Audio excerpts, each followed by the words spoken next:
Gracias a todos, muy buenas noches por estar conectados en esta primera sesión en línea del curso preparatorio para el concurso docente. Este curso, pues, diseñado por el equipo educativo de fadoeducativo.com. Gracias nuevamente por su participación, por su conexión al grupo de Telegram y por su conexión al aula virtual que diseñamos para este curso. Algunos se preguntarán, ¿por qué gratis? Pues es una estrategia de agradecimiento por aquellos lectores que nos han venido acompañando de, de.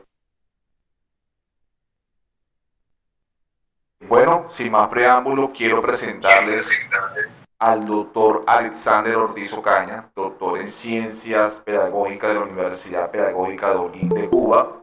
Es cubano de nacionalidad, pero lleva muchos años trabajando en diferentes IES de la región Caribe, en diferentes IE también de Perú, de Chile, en la Universidad Iberoamericana. Es magíster en pedagogía profesional, hace parte de diferentes grupos de investigación en de textos y de diferentes proyectos de investigación en pedagogía, didáctica e innovación.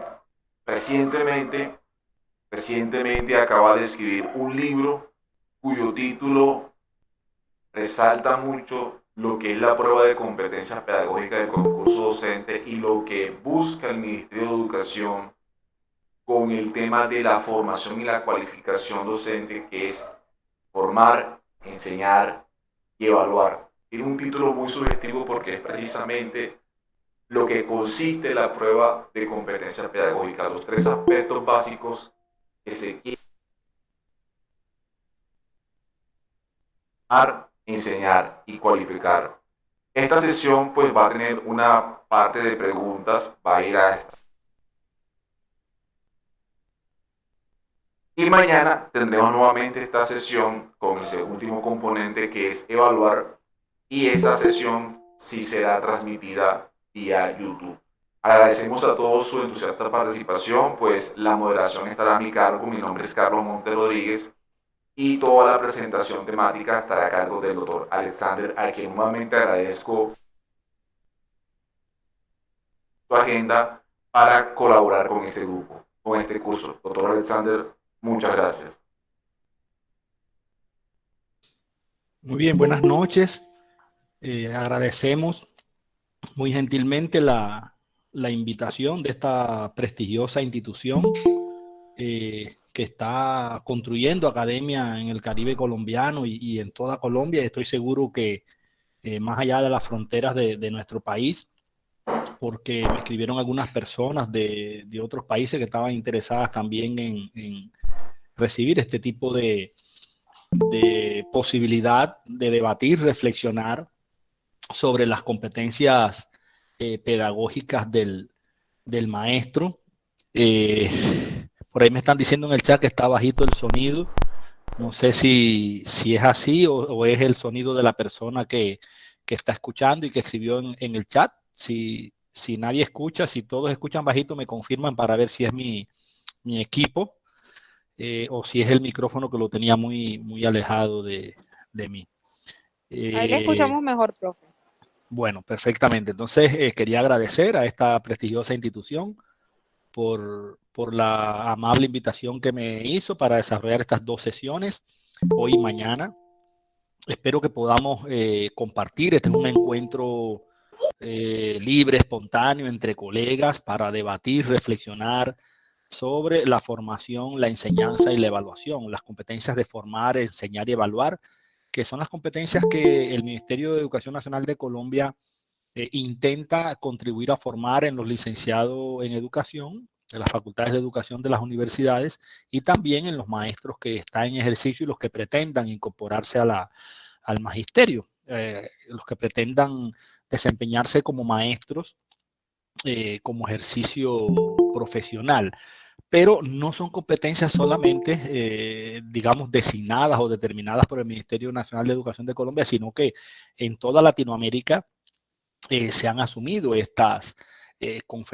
competencias con distintos matices, pero en todo nuestro continente se asume que el maestro debe formar, enseñar y evaluar. En todo el mundo, desde la historia de la educación, se ha tratado de que desde las instituciones educativas se contribuya a la formación, a la enseñanza y a la evaluación, con otras, digamos, subcompetencias, habilidades pedagógicas, curriculares y didácticas que entre hoy y mañana vamos a compartir con ustedes y que también se potencian, pero que están relacionadas con la formación, que están relacionadas con la enseñanza y que están relacionadas con la evaluación. Y es importante que nosotros seamos capaces de problematizarlas, debatir, reflexionar sobre estos temas, porque a veces nos hacen una pregunta relacionada con un tema y muchas veces no nos damos cuenta la conexión que tiene ese tema con una competencia específica. Hoy y mañana vamos a ver eso precisamente y establecer ese tipo de conexión. Entonces, hemos estructurado este evento en dos momentos, dos grandes momentos, que son la noche de hoy y la noche de mañana, en el mismo horario. Y dentro del encuentro, yo voy a utilizar un momento de diapositiva, unas pequeñas diapositivas que he preparado para compartir con ustedes y momentos de conferencia, de debate, de reflexión, donde yo despliego el discurso relacionado con una competencia pedagógica determinada. Ustedes pueden ir haciendo las anotaciones pertinentes, pueden ir anotando las dudas que tengan, inquietudes, preguntas, reflexiones que quieran hacer y cuando hayamos avanzado en este discurso, en la temática que hemos previsto, entonces yo me detengo para que nuestro compañero Carlos como moderador pueda recopilar de ustedes las preguntas, dudas, inquietudes, reflexiones que quieran hacer y las hacemos y debatimos. O sea, a mi juicio lo más importante es el conversar, es el debatir, es el reflexionar. Pero voy a utilizar un pie forzado, ¿no? Un aperitivo, unas reflexiones iniciales mías desde lo que hemos configurado en mi grupo de investigación para compartir eh, con ustedes y que nos sirva de acicate, de motivación para profundizar en el tema. Entonces no sé si están viendo mi pantalla.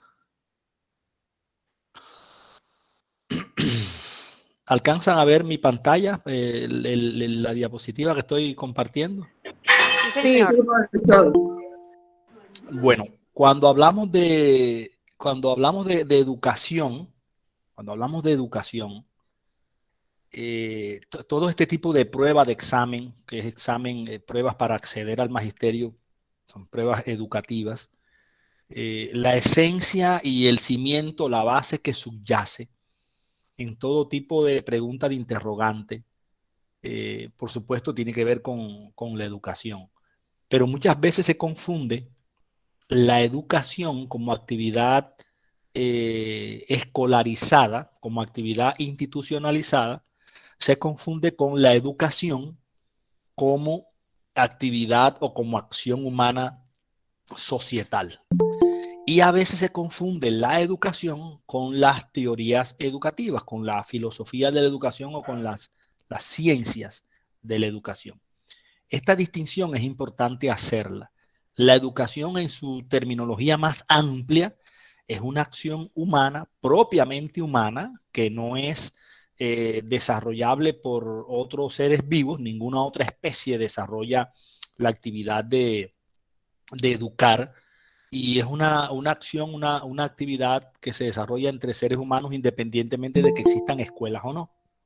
Entonces, a veces hay preguntas que hemos revisado estos tipos de exámenes y a veces hay preguntas que hablan, por ejemplo, de una acción educativa que tiene que ver con la familia, con la sociedad, con otra institución cultural y a veces no se contesta adecuadamente porque se asocia a la escuela.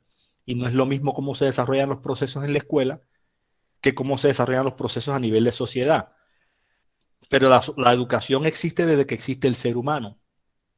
La educación escolarizada e institucionalizada, la escuela, no. No siempre han existido las escuelas tal como las conocemos hoy y no siempre existirán.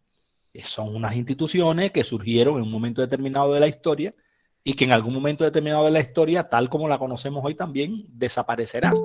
Entonces hay que hacer la distinción cuando nos pregunten o cuando hagamos un debate de qué educación estamos hablando. La educación en sentido amplio a nivel societal o la educación en sentido, digamos, estrecho, en sentido limitado a nivel escolar, a nivel organizacional, a nivel institucional. Lo que sí es cierto es que sea cual sea el tipo de educación, la educación no es una ciencia, no es una teoría, no es una reflexión teórica del ser humano, sino que es una actividad práctica, praxiológica de las personas. Siempre nos estamos educando. Todos los seres humanos somos educadores. Todos. No existe ninguna persona que no sea educadora. Porque desde que tú conversas con otra persona, contribuyes a la transformación de esa persona, o si tú conversas contigo mismo, contigo misma, contribuyes a tu autotransformación, pues eres tu educador. La educación es un proceso y un sistema de acciones y de actividades que contribuye a la transformación de la persona. Entonces, desde esa mirada amplia de la educación, societal de la educación, todos los seres humanos somos educadores y toda acción educa.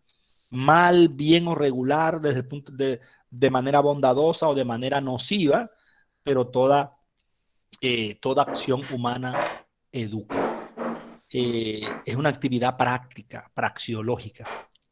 Pero resulta que los seres humanos somos los únicos seres vivos que no podemos vivir sin teorías, no podemos vivir sin conceptos. Entonces, todas las actividades prácticas que desarrollamos los seres humanos, las reflexionamos, las cuestionamos, las problematizamos y configuramos teorías para intentar explicar, comprender y transformar esa actividad práctica que estamos observando o que estamos desplegando. La educación no está al margen de esta acción teórica, conceptual del ser humano. Entonces, cuando reflexionamos sobre la educación, construimos una teoría, construimos una ciencia. Y a lo largo de la historia de la educación, a esa ciencia le hemos denominado pedagogía. Esto es muy importante tenerlo en cuenta, porque cada vez que hablemos de algún acto, proceso, modelo, estrategia o actividad pedagógica, nos estamos refiriendo a la educación y al resultado de la educación. Y el resultado de la educación es la formación.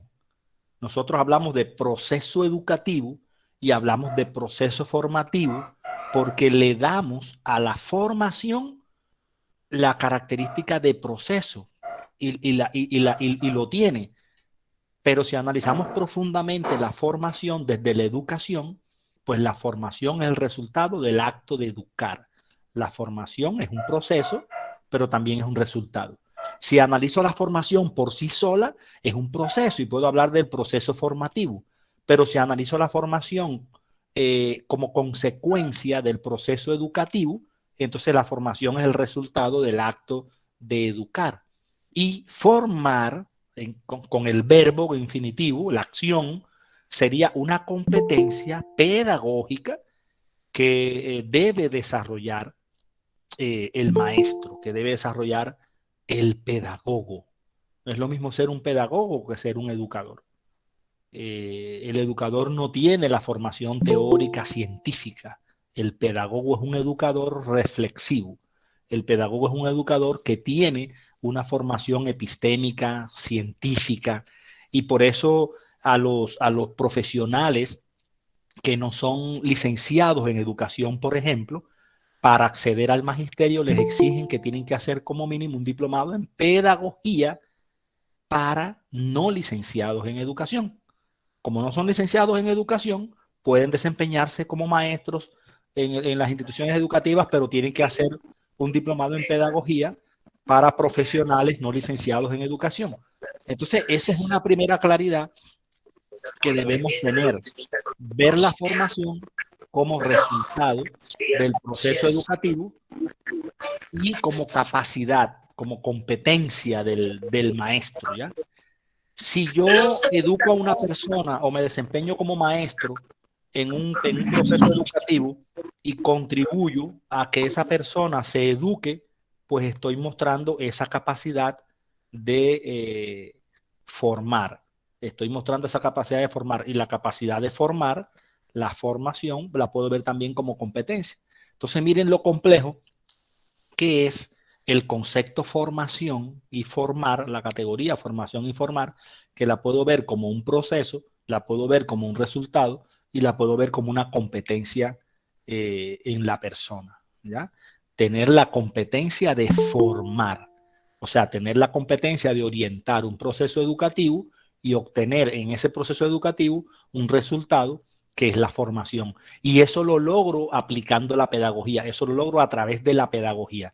Ese juego de palabras puede confundir mucho a cualquiera, porque aquí tenemos 4 palabras: educación, formación, formar, pedagogía, y las 4 tienen que ver con lo mismo, tienen que ver con la misma actividad de transformación del ser humano en la sociedad, independientemente de que exista la escuela o no. Entonces, es importante partir por ahí, de esa concepción amplia sobre la relación entre educación y, y formación.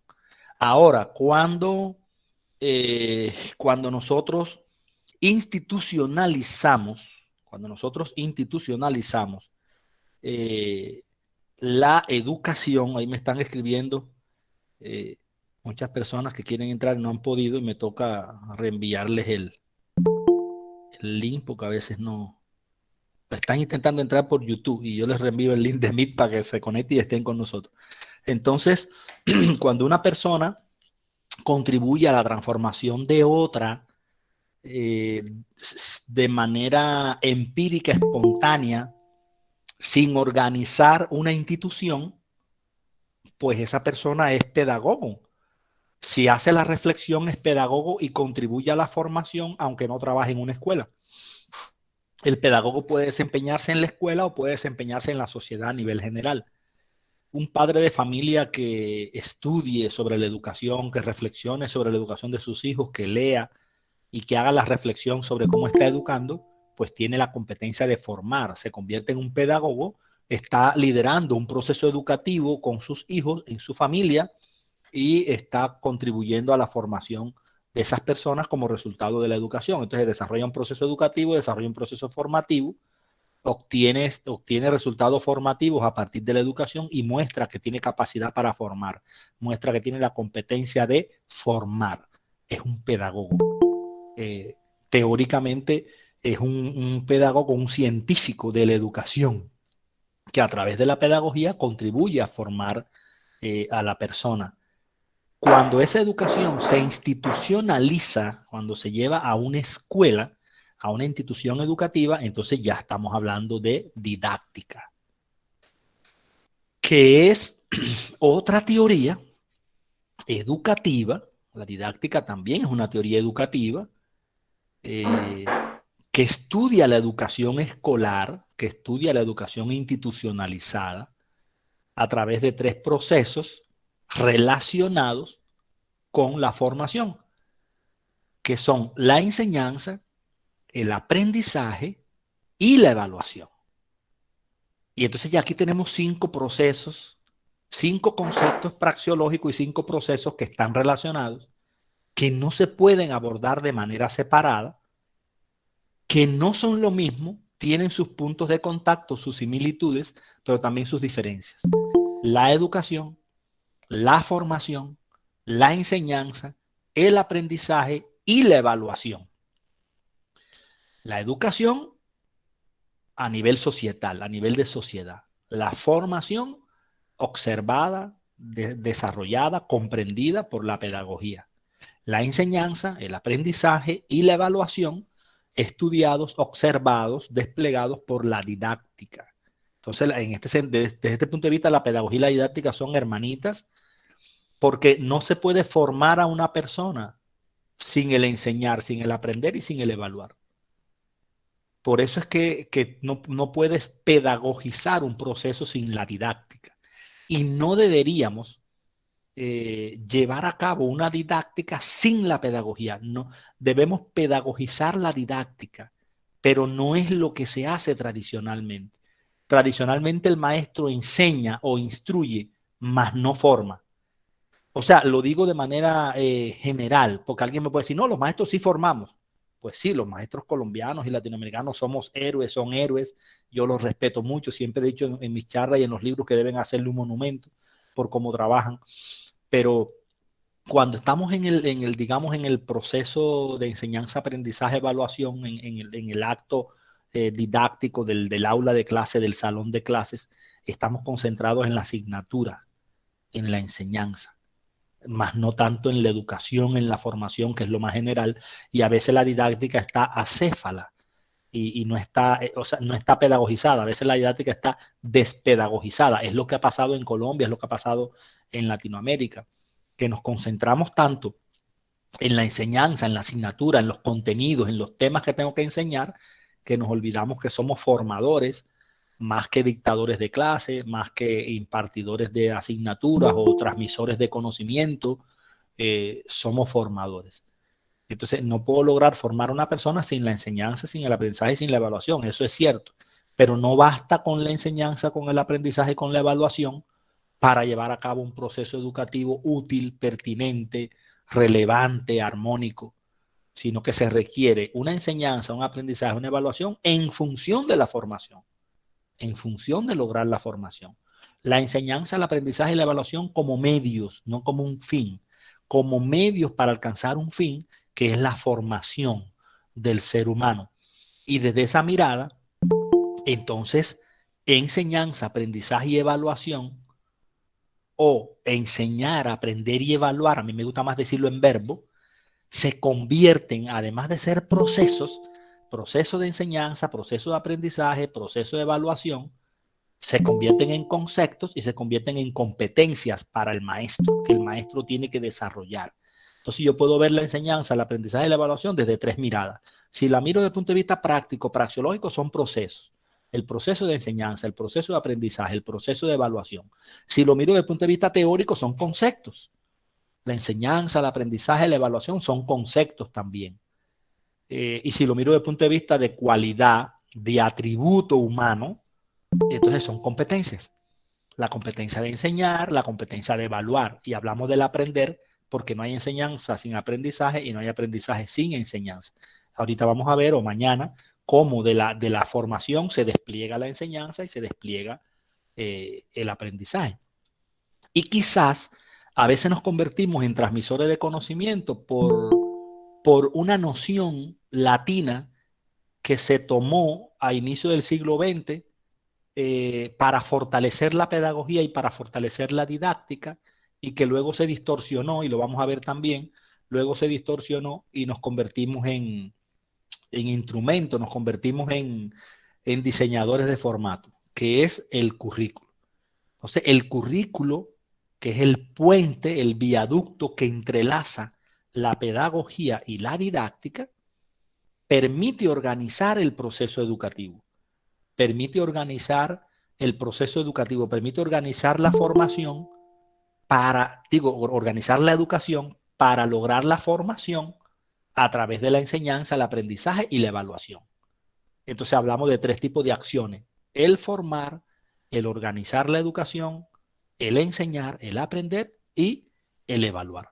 Y el organizar el currículo, el organizar la educación se convierte en una, digamos, en una habilidad o en una subcompetencia dentro de la competencia de formar. En un examen puede aparecer una prueba, una pregunta de currículo, de organizar la asignatura, y tiene que ver con la formación. Hay que saber distinguir cuando la pregunta tiene que ver con la enseñanza, cuando la pregunta tiene que ver con la formación.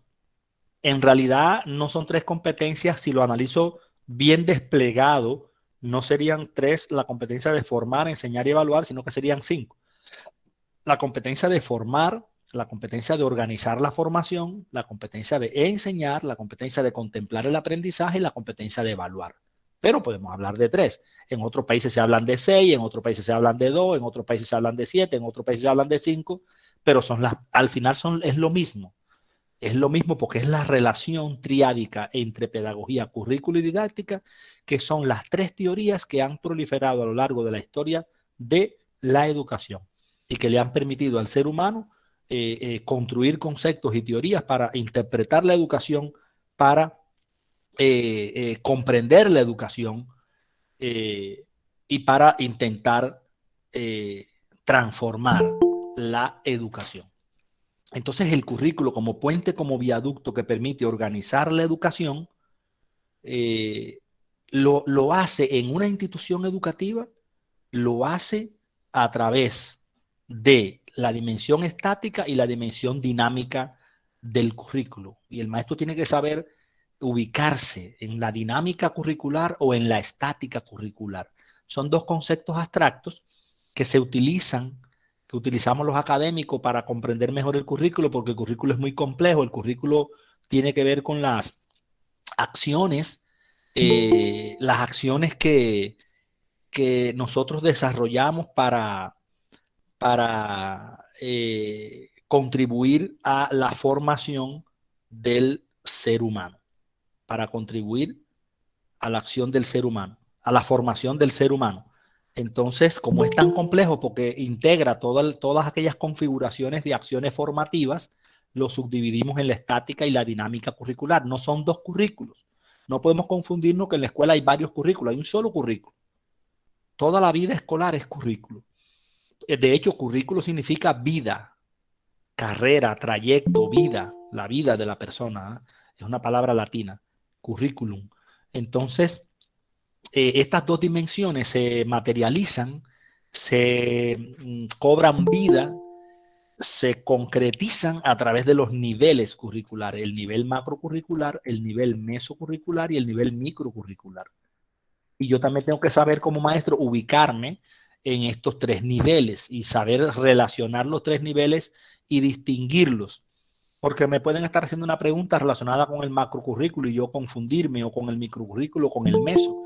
El macrocurrículo son las acciones formativas más generales de la institución educativa. El microcurrículo son las acciones formativas más específicas, más concretas, que a mi juicio son las más importantes de una institución educativa.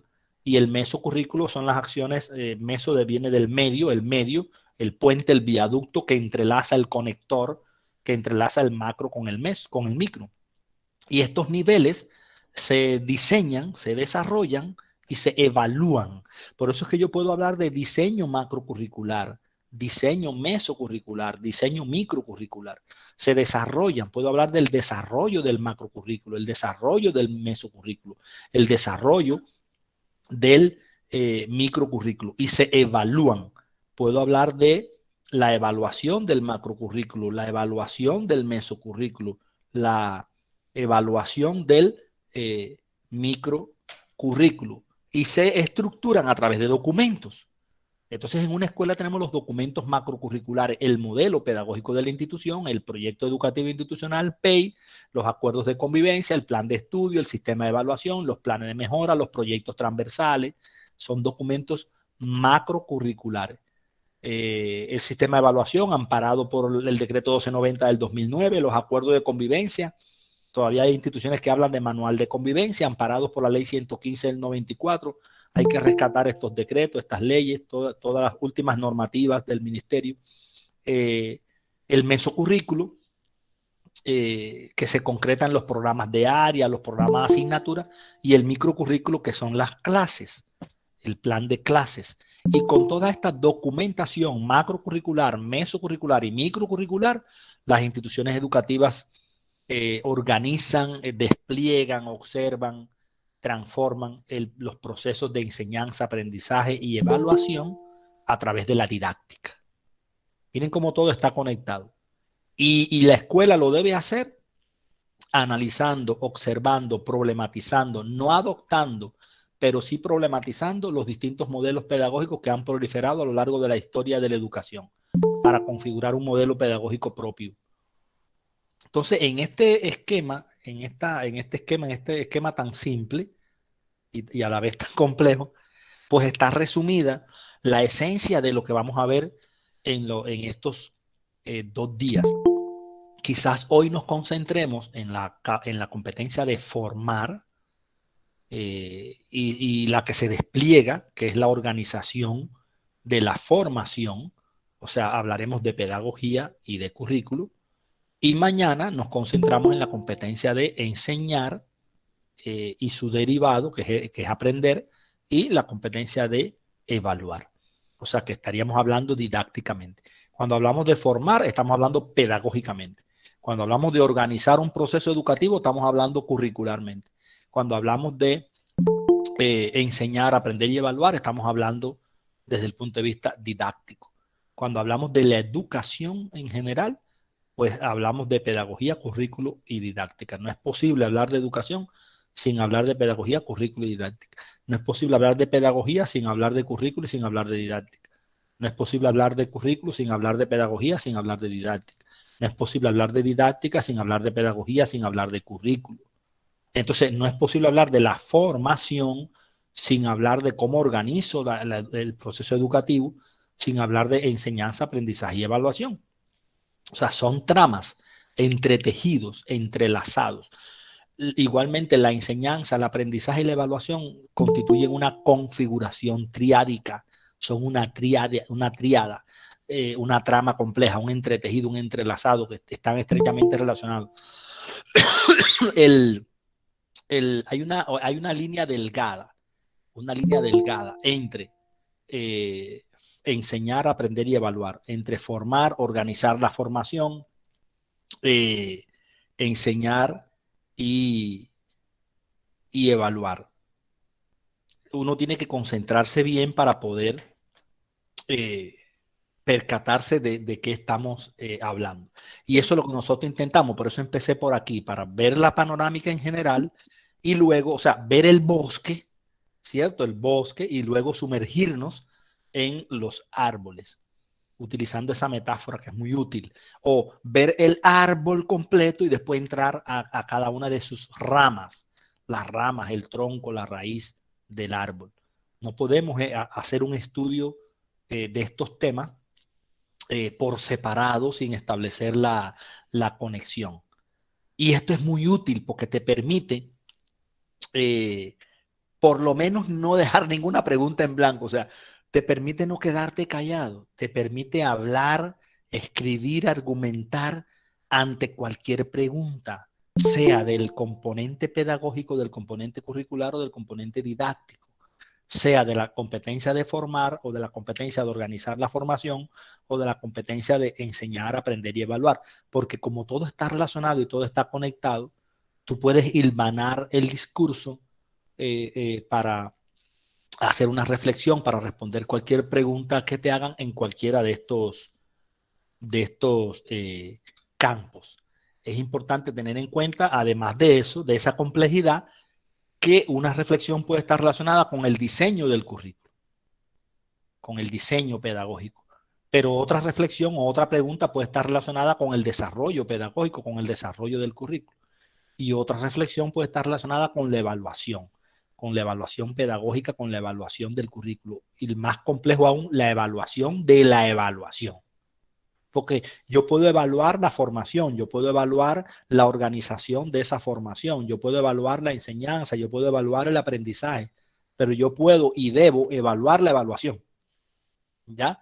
Cómo yo evalúo el proceso evaluativo de la escuela. Eso muy pocas veces se hace.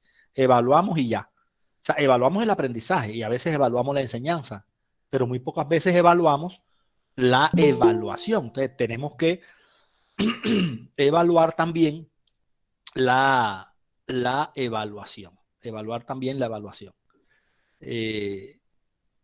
Si nosotros sintetizamos esto que estoy diciendo, entonces resumimos diciendo que la pedagogía es la teoría de la formación, es la ciencia de la formación.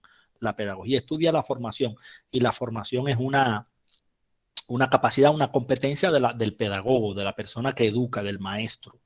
La didáctica es la teoría de la evaluación, el aprendizaje y la enseñanza. La didáctica es la ciencia que estudia la evaluación, el aprendizaje y la enseñanza.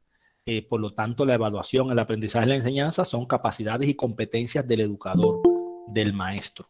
Y la didáctica y la pedagogía están estrechamente relacionadas. No hay formación sin evaluación, sin aprendizaje y sin enseñanza. Y el currículo entrelaza a la pedagogía y a la didáctica y estudia la organización del proceso educativo.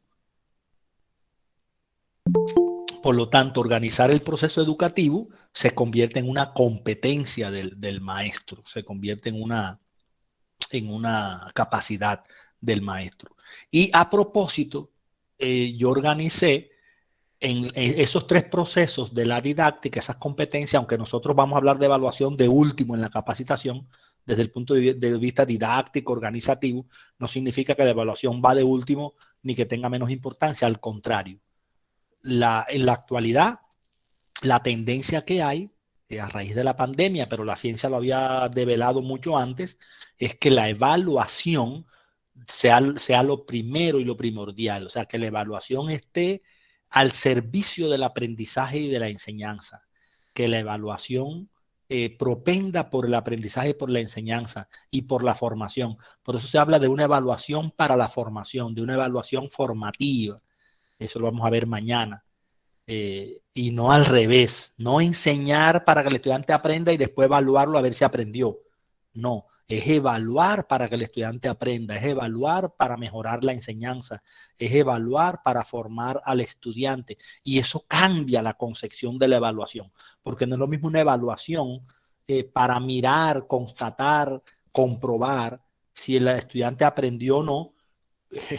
Ya para qué al final de un año académico, de un semestre académico, que evaluar para que el estudiante se forme, evaluar para que el estudiante aprenda, evaluar para yo mejorar la enseñanza, evaluar para organizar mejor el proceso educativo. Entonces, es importante aquí analizar cada uno de estos componentes por separado, pero también verlos en su relación, verlos holísticamente, ¿ya? Como una trama, como una triada, como una configuración triádica, como un entretejido, como un entrelazado. A mí me pueden hacer una pregunta de formación y le hablo de todo. Si le hablo de formación y le profundizo en la formación, pero entrelazo todo, porque es que el ministerio no va a ver las competencias pregunta por pregunta, va a ver las competencias en el conjunto de una prueba, de un examen. Va a observar si la persona es competente o no desde el punto de vista de la formación, de la enseñanza y del aprendizaje. Pero yo cualquier pregunta que me hagan, sea de la enseñanza, de la evaluación o de la formación, puedo hablar de cualquiera de los temas conectándolos, ¿ya? Estableciendo esa relación, estableciendo esa conexión. Para que profundicen, los maestros que quieran profundizar en estos temas, bueno, pues me pueden escribir a mi mail, al final yo se los doy, o por el chat, cuando estemos conversando yo les dejo mi número de celular y el email por el chat, y pueden escribirme, yo les envío con gusto en PDF los libros más recientes que hemos escrito en mi grupo de investigación sobre estos temas, ¿ya? Quien no le guste leer en PDF y los quiera adquirir en físico, pues yo le hago ahí de mediador con la editorial para que a precios módicos también los puedan adquirir. A veces el maestro me dice, no, yo no, usted me los regaló en PDF, pero a mí me gusta leer en físico. Yo mejor los compro. Entonces yo le conecto ahí con la editorial para que le hagan su descuento y los pueda adquirir a precios módicos. Pero si quieren profundizar más en la historia de la educación y citar autores clásicos de estos temas, pues no podemos hablar de educación y de la educabilidad del ser humano sin remitirnos a la gran obra, clásica obra de Juan Jacobo Rousseau, Emilio o de la Educación, escrita en 1719. Es clave para entender el proceso de la educación de un ser humano esta obra.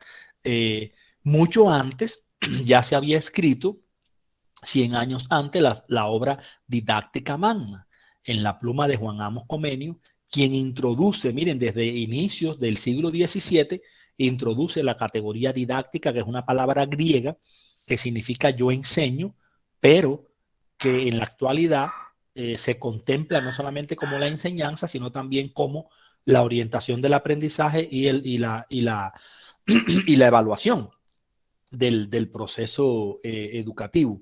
Algunos autores dicen que Comenio es el padre de la didáctica y también el padre de la pedagogía, porque si la didáctica se deriva de la pedagogía, ¿cómo es posible que él haya escrito la obra didáctica magna en el siglo XVII y sin embargo la obra principal pedagógica surge a inicio del siglo XIX, en 1806? Johann Friedrich Herbart, Pedagogía General derivada del fin de la educación. Estos libros hay que leerlos. Emilio de la Educación, Didáctica Magna, Pedagogía General derivada del fin de la educación, son los clásicos, son los clásicos. Porque a veces leemos a un autor que habló de otro autor y de otro autor, y eso está bien, se puede hacer, no digo que no, porque si no, no me van a leer a mí tampoco. O sea, es importante que también hagamos eso, pero hay que acudir a los clásicos. ¿Por qué? Porque, por ejemplo, la palabra formación, ¿quién la introduce? Comenio, Herbart. Y la palabra enseñanza, ¿quién la introduce? Comenio. La eleva a teoría, la eleva a ciencia con la didáctica. Yo enseño. ¿Y quién es una de las primeras personas que hace una reflexión profunda sobre cómo se debe educar a un ser humano? Juan Jacobo Rousseau, Emilio o de la Educación. Claro, también le sigue Pestalozzi con el libro Cómo Gertrudis educa a sus hijos y otras obras, pero estas obras clásicas hay que tenerlas en nuestra biblioteca. Y para hablar de formación, aunque es una categoría que aparece como artículo en la legislación colombiana, en la ley colombiana, pero hay que ver quién la introduce por vez primera. Herbart es el primero que habla de formación. Comenio hablaba más de la enseñanza. Y Herbart es el que dice que el maestro no debe enseñar, sino formar al ser humano. Y ya después otros autores como Gadamer, en el libro Verdad y Método, que hace todo un discurso erudito y profundo sobre la formación.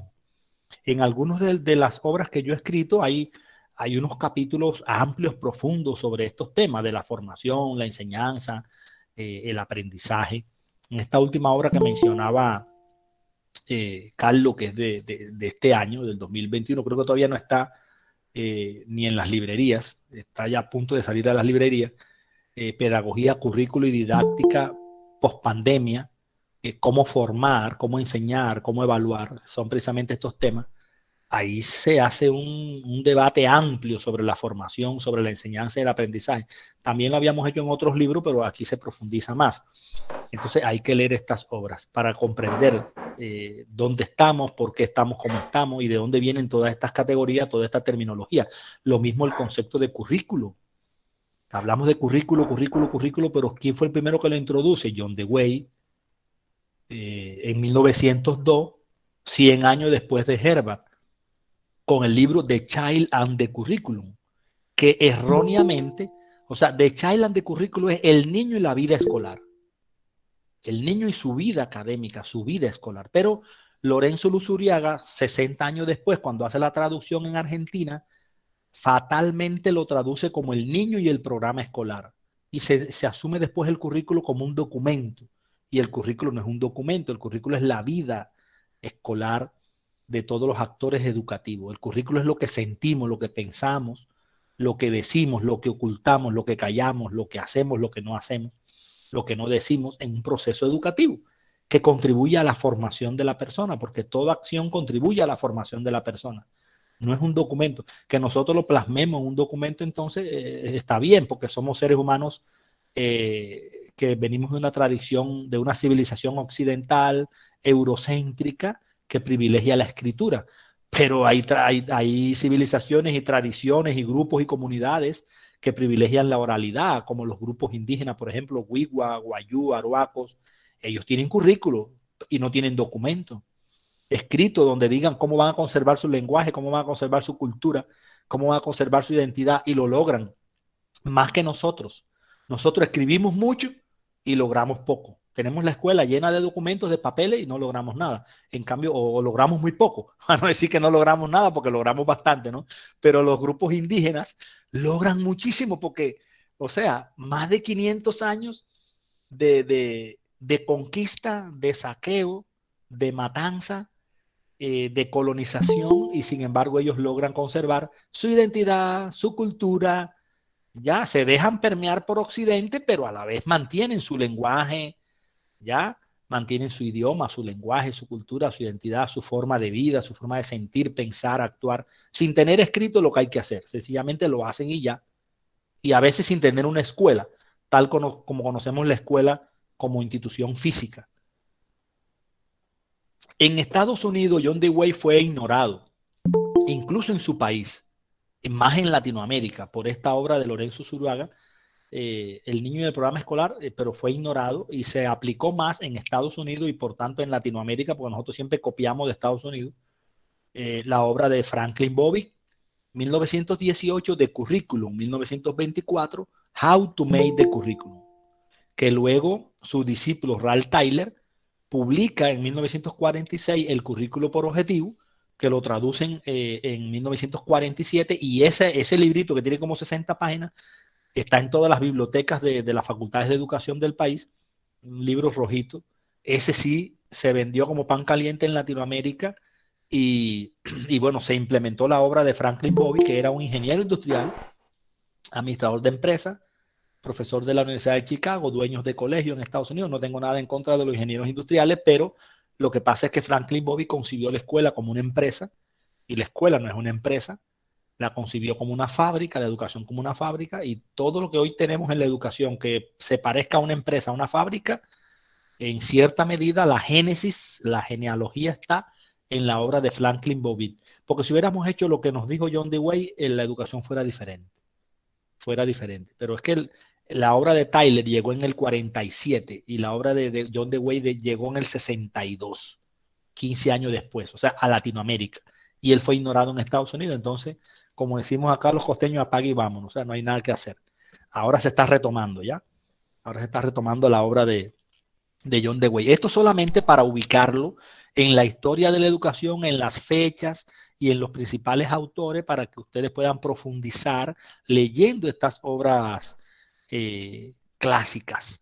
Entonces, para finalizar esta primera parte, podemos decir que el currículo es el centro de una institución educativa que permite organizar la educación a través de la pedagogía, de la ciencia pedagógica, de la ciencia de la educación, mediante la competencia de formar, la competencia de la formación que debe tener el maestro a través de sus tres niveles, el macrocurrículo, el mesocurrículo y el microcurrículo, estableciendo sus tres etapas y fases, el diseño macrocurricular, el desarrollo macrocurricular y la evaluación macrocurricular, siendo el desarrollo del microcurrículo la didáctica que orienta los procesos de enseñanza, aprendizaje y evaluación, que son a la vez competencias del maestro en el siglo XXI, enseñar, aprender y evaluar, con una competencia central que es la organización del proceso formativo, el diseño del mesocurrículo, el desarrollo del mesocurrículo, la evaluación del mesocurrículo y asimismo el diseño de el microcurrículo, el desarrollo del macrocurrículo y la evaluación del macrocurrículo. O sea, diseño, desarrollo y evaluación de los tres niveles, del macrocurrículo, del mesocurrículo y del micro del microcurrículo. Hasta ahí una primera parte, un abrebocas, un aperitivo de lo que vamos a ver en las 2 noches. No he terminado todavía, falta una segunda parte donde vamos a profundizar en lo que tiene que ver con la formación, pero quiero detenerme aquí para poder abrir los micrófonos y que ustedes puedan hacer reflexiones, preguntas, dudas, inquietudes sobre lo que hemos visto hasta ahora, sobre esta primera parte. Eh, Tienen ustedes la palabra y mi estimado Carlos va a servir de moderador. Muchas gracias al doctor Alexander por esta primera intervención. Y bueno, pues, como él bien lo dijo, queremos escuchar sus inquietudes frente al componente de enseñar, que es el que está abordando en este momento. Que la principal pregunta tiene que ver, ¿qué abordaría una evaluación para ingreso a la carrera docente con el componente de enseñar? ¿Qué tipo de preguntas me planteo yo? Puede formular el ente evaluador que la Comisión Nacional de Servicios Civiles designe, sea el IFPES, o sea, alguna de las universidades avaladas por ello para la realización de baterías de pruebas. Es decir, ¿qué tipo de preguntas, sobre qué me pueden preguntar? En el aula virtual del curso que tenemos en Faro Educativo hay unos simulacros, hay uno de formar y uno de evaluar. Y todos pues están basados en baterías ya liberadas previamente por el IFE y otras universidades. Pero, doctor Alexander, desde su experiencia, ¿qué cree que se puede evaluar? Y si alguien más tiene alguna pregunta, pues bien puede hacerlo. Sí, aunque hoy vamos a profundizar más en formar, en la formación, y mañana profundizamos más en la enseñanza, pero están conectadas. Muy interesante pregunta. Cada vez que le pregunten a ustedes algo que tenga que ver con la asignatura, con el tema, con el contenido de una materia, con temáticas, algo que tenga que ver con conceptos, con conocimientos, con habilidades, con destrezas, algo que tenga que ver con la clase, con la acción del maestro en la clase, algo que tenga que ver eh, con el desempeño del maestro en el aula, en el salón de clases. Ese tipo de preguntas específicas se refiere a la enseñanza. Si tiene que ver con la acción del profesor, si tiene que ver más con la acción del estudiante, pues puede referirse a la contemplación del aprendizaje. Yo recomiendo que el estudio que ustedes hagan lo hagan de lo general a lo particular, que separen las competencias para profundizar, pero que las integren también, que logren establecer esa integración, que no lo vean como asignaturas, porque vamos a cometer el mismo error que cometemos en las escuelas, que enseñamos por asignaturas y después le hacemos después el estudiante enfrenta un problema en la vida y no sabe resolverlo porque no sabe integrar las distintas áreas del conocimiento por las que él transitó. Entonces, no veamos la formación como una asignatura, la enseñanza una asignatura, la evaluación otra asignatura para estudiarlo los tres como casillas, como estanco de manera separada. Lo puedo hacer, pero viendo la conexión, la interrelación entre ellos. Es como que yo vea la sala de la casa, la cocina, el cuarto, el baño, como cuatro cosas diferentes. No. O sea, la casa, qué es una casa? Es una configuración de sala, cocina, cuarto, baño. Si yo quito la cocina y quito la sala, de pronto ya no es casa, o sea, deja de serlo. Pero no existe una cocina sola, porque la cocina existe en el interior de una casa, ¿ya? Lo mismo que el cuarto, que el baño, que la sala. Entonces, es lo mismo, o sea, son compartimentos, pero que uno tiene contacto con el otro y que estén relacionados. Entonces, cada vez que le pregunten algo de asignatura, tema, unidad, temática, concepto, conocimiento, habilidad, destreza, transmisión de un concepto, trabajo en el aula, trabajo en el salón de clase.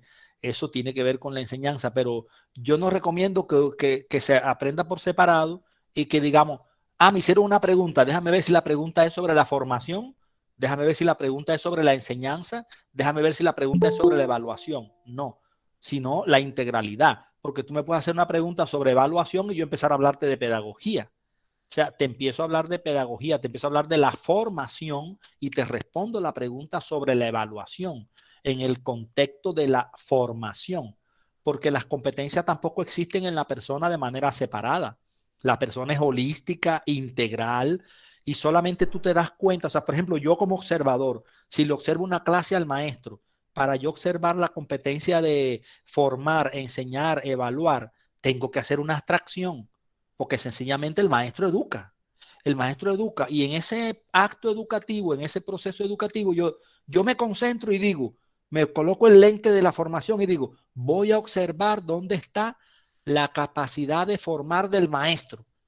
pero eso no significa que esa capacidad de formar está sola, separada de la capacidad de enseñar y evaluar. No, está estrechamente relacionada. Yo puedo aislarla, la aíslo, la hago una abstracción y la separo para poder hablar de ella, para poder hablar de la formación y escribir sobre eso. Pero en realidad no está separada. Lo mismo que la enseñanza. Yo me concentro y digo, voy a observar a ver qué tan competente es este maestro para enseñar. Pero yo me puedo dar cuenta de eso y ahí mismo puedo yo darme cuenta de la competencia de evaluar y de la competencia de formar, porque están estrechamente relacionadas, pero hago una abstracción, me concentro en eso y lo veo. Veo que lo que está enseñando y puedo hablar entonces de qué tanto él enseña, pero a lo mejor ahí mismo formó y a lo mejor ahí mismo evaluó. Eso es lo que quiero que vean, la formación, la enseñanza y el aprendizaje como una triada, como tres procesos y tres competencias que se integran en una, que es la competencia de educar. Entonces, a través de la competencia de educar, se despliega la formación, la enseñanza y la evaluación. Y a través de la competencia de formar, se despliega la organización de esa formación. Y a través de la competencia de enseñar, se despliega la contemplación del aprendizaje. Pues yo enseño para que el estudiante aprenda y yo tengo que darme cuenta, contemplar el aprendizaje para ver cuándo el estudiante está aprendiendo y cuándo no, y ver si mi enseñanza está siendo pertinente, relevante, útil o no. Entonces, estudiemos separadas las competencias, pero también veamos cómo podemos integrarla en una configuración triádica holísticamente. Porque miren que existen los tres conceptos separados. Es un problema idiomático, un problema del lenguaje, de nuestro idioma español castellano. Porque en ruso, por ejemplo, no existe esa distinción. Vygotsky decía obuchenie, y cuando Vygotsky decía obuchenie, estaba diciendo enseñar a aprender. O sea, los dos procesos juntos. Enseñar a aprender y evaluar. Obuchenie es enseñar a aprender y evaluar. De manera que cuando yo enseño, el estudiante aprende y ambos evaluamos. Cuando el estudiante aprende, yo enseño y ambos evaluamos. Cuando ambos evaluamos, el estudiante aprende, yo enseño. Pero cuando yo enseño, también estoy aprendiendo. Y cuando el estudiante aprende, también está enseñando. Entonces, la línea es muy delgada entre el enseñar, el aprender y el evaluar. Y la línea es muy delgada entre el formar, organizar la formación, enseñar, aprender y evaluar. Entonces, sí, es bueno que miremos eso. Aquí hay una pregunta en el chat: ¿cómo podemos diferenciar conceptualmente el macro, el meso, el micro desde la perspectiva nacional del macro, meso y microcurrículo institucional? Muy interesante pregunta. Lo macro, lo meso y lo micro son tres conceptos abstractos y relativos, porque dependen. Yo puedo hablar de macro, el Ministerio de Educación, o sea, las leyes. La ley 115 del año 94, el decreto 1290 del 2009, todos los decretos ministeriales, la política educativa nacional puede ser el macrocurrículo. Y puedo analizar el mesocurrículo como el plan de desarrollo del departamento o del municipio o del distrito. Y puedo ver el microcurrículo como en los planes de estudio y el modelo pedagógico de una escuela. ¿Sí ve? Si me ubico a nivel de nación, lo veo así. Pero si yo me sumerjo al interior de una organización educativa, de una institución educativa, entonces el macro es todos los procesos formativos y documentaciones curriculares que tengan que ver con orientar la vida de la escuela, orientar la vida de la institución educativa, el modelo pedagógico de la escuela, el plan de estudio, los proyectos transversales, el sistema de evaluación institucional, el proyecto educativo institucional, el manual de convivencia o acuerdos de convivencia, como le llamamos, ¿ya? En los planes de mejoramiento. O sea, todos aquellos procesos que orientan la vida de la escuela, todas aquellas acciones formativas a nivel global institucional constituyen el macrocurrículo. Y el microcurrículo está constituido, está integrado por todas aquellas acciones formativas que se desarrolla a nivel de proceso de enseñanza-aprendizaje áulico, a nivel de salón de clase, a nivel de aula, a nivel de un tema, de una unidad, de una asignatura, de un tema dentro de una asignatura, de una clase. Y el mesocurrículo conecta los dos.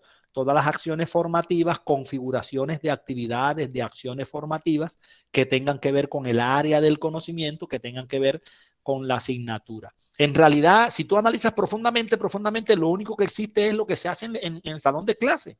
O sea, la clase, el microcurrículo, es la célula fundamental de un proceso formativo, de un proceso educativo. Es lo esencial, porque es que en la clase se concentra, se concreta la asignatura y el área. En la clase se concreta el manual de convivencia, los acuerdos de convivencia, el plan de mejoramiento, los proyectos transversales, el proyecto educativo institucional, el sistema de evaluación institucional, el plan de estudios, el modelo pedagógico de la escuela, se concreta ahí en el aula. O sea, sin clase no hay nada, no hay proceso educativo. Sin clase no hay proceso educativo. En cambio, sí puede una escuela configurar un modelo pedagógico, un plan de estudio y no tener clase. Tiene todo el macrocurrículo hecho y no tiene más nada. De hecho, cuando una escuela se crea por primera vez, si yo voy a crear una escuela por vez primera para enviar la documentación a la Secretaría de Educación para que me la aprueben, un colegio, un jardín, lo que sea, lo que se estructura y lo que se diseña es el macrocurrículo. Ahí no hay mesocurrículo todavía, ni hay micro. Y se envían los documentos macrocurriculares para que lo aprueben. Entonces, aprueban. ¿Qué están aprobando? La política educativa de esa nueva institución. Están aprobando la visión, cómo esa nueva institución se concibe para llevar a cabo un proceso. Y después se diseña el meso y después se diseñan los micros cuando ya se contraten a los profesores para diseñar los planes de clase, los planes de aula y demás. Entonces, también hay una línea delgada entre los tres. Los tres están estrechamente relacionados, pero no son lo mismo. Yo lo que veo que se diseña el macro, pero cuando yo diseño el meso, lo que hago es desarrollar el macro. O sea, el desarrollo del macrocurrículo es el diseño del mesocurrículo. Y cuando se desarrolla el mesocurrículo, el desarrollo del mesocurrículo es el diseño del micro. O sea, yo no puedo diseñar el meso sin desarrollar el macro. Las dos etapas se unen. ¿Cómo yo desarrollo un macrocurrículo? O sea, ¿cómo lo implemento? ¿Cómo lo pongo en práctica? ¿Cómo lo aplico? En el meso, con el diseño del mesocurrículo. ¿Y cómo yo desarrollo un mesocurrículo, que son los programas de área de asignatura? En el micro, en el diseño del micro. Ahora ya cuando estoy en el micro, que es la didáctica, que es la clase, ¿cómo desarrollo el micro? A través de la didáctica, a través de la clase, a través del enseñar, el aprender y el evaluar. El enseñar que me permiten formar y me permiten dar cuenta de la organización de ese proceso formativo. Por eso es que yo veo interrelacionado el formar, el enseñar y el evaluar. Y no es que yo lo vea así, es que están relacionados. No puedo formar sin enseñar y sin evaluar. No puedo enseñar sin formar y sin evaluar. Y no puedo evaluar sin formar y sin enseñar. ¿Ya? Entonces, por eso hablamos de una evaluación en función de la enseñanza y de una evaluación en función de la formación. Muy interesantes las dos preguntas. Interesantísimas. Veamos si hay alguna otra pregunta. Los que están escribiendo el email en el chat, para mí me queda más fácil en vez de estar tomando cada uno de los emails, a no ser que Carlos me mande los emails de todos que él tenga y yo les envío a todos los materiales educativos y ya, todos los libros. Si no, uno a uno me escriben y yo le envío todos los materiales. Yo sugiero lo siguiente, doctor, como para facilitarles a todos el tema. Si usted quiere, me manda el material y yo lo publico tanto en el grupo de Telegram por el cual se compartió el enlace para esta sesión y también lo subimos al aula virtual siempre y cuando pues esto no infrinja las políticas de derecho de autor, pues como es material de usted, y compartimos ese material.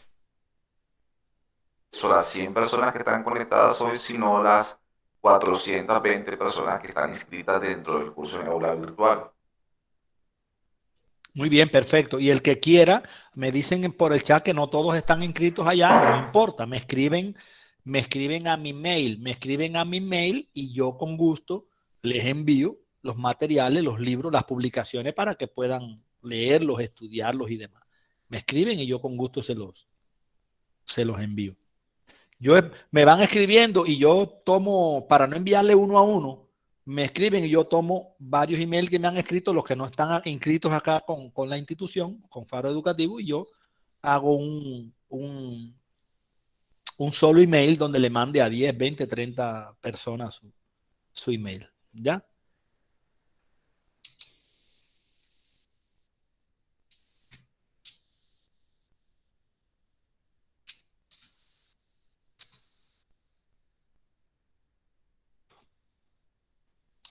También puedo tomarlos de aquí del chat. Yo puedo tomarlos de aquí del chat y los grabo y mañana se los mando.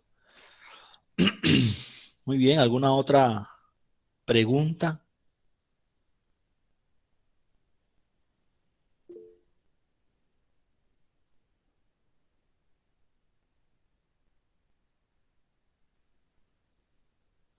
¿Alguna otra pregunta, duda, inquietud?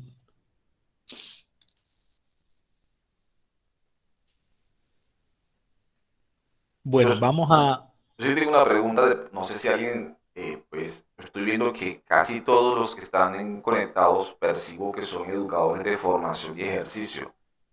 Si, si alguien no es educador de formación o ejercicio, ¿cuál considera usted que debe ser la ruta de formación en estos momentos?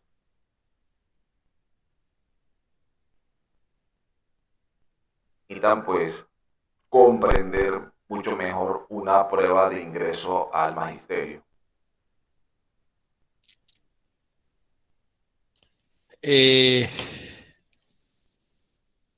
¿te refieres a qué libro debería leer, por ejemplo? Sí, señor. Si va a leerse un solo libro, un solo libro, un solo libro, el último, ese último que salió, yo se lo recomiendo, ese último que salió. Si quiere leer, si tiene la posibilidad, si le gusta leer mucho y tiene la posibilidad de leerse varios libros, eh, yo le orientaría eh, leerse primero los libros clásicos, se los recomendaría. Eso que le recomendé, se los recomendaría nuevamente que se leyera esos libros. eh, y, y leyera algunos libros, o sea, en el orden que leyera libros sobre pedagogía primero, luego libros sobre currículo, luego libros sobre didáctica. Hay libros muy básicos, muy esenciales que se pueden leer sobre pedagogía, currículo, didáctica. Ahí de los que yo le voy a mandar hay muchas obras sencillas, muy sencillas, elementales, sobre pedagogía, currículo y didáctica que pudieran leer y que son muy útiles. Eh, pero que leyeran en ese orden, o sea, que leyeran algo pedagógico, algo curricular y algo didáctico. ¿Por qué? Porque lo pedagógico tiene que ver con la competencia de formar. Eh, lo curricular tiene que ver con la competencia de organizar la formación que está relacionada con la competencia de formar. Y ahí abarcamos la competencia de formar. Y lo didáctico, que tiene que ver con la competencia de enseñar, aprender y evaluar, aunque algunos libros de didáctica no hablan de evaluación, hablan nada más de la enseñanza y a veces del aprendizaje. Eh, pero los recomendaría en ese orden. Bueno, son las 7:40. Sugiero que tengamos un receso, 10 minuticos, para cambio de actividad, desarrollar otras actividades, ¿ya? Que tomen cafecito, tomen agüita, merienden algo, descansen. Yo descanso también, la garganta, además, el cuerpo. Y en 10 minuticos, a las 7:50, continuamos. A las 7:50 continuamos. Perfecto, muchas gracias a doctor Alexander y pues en 10 minutos continuamos. La sesión no se cierra para que pues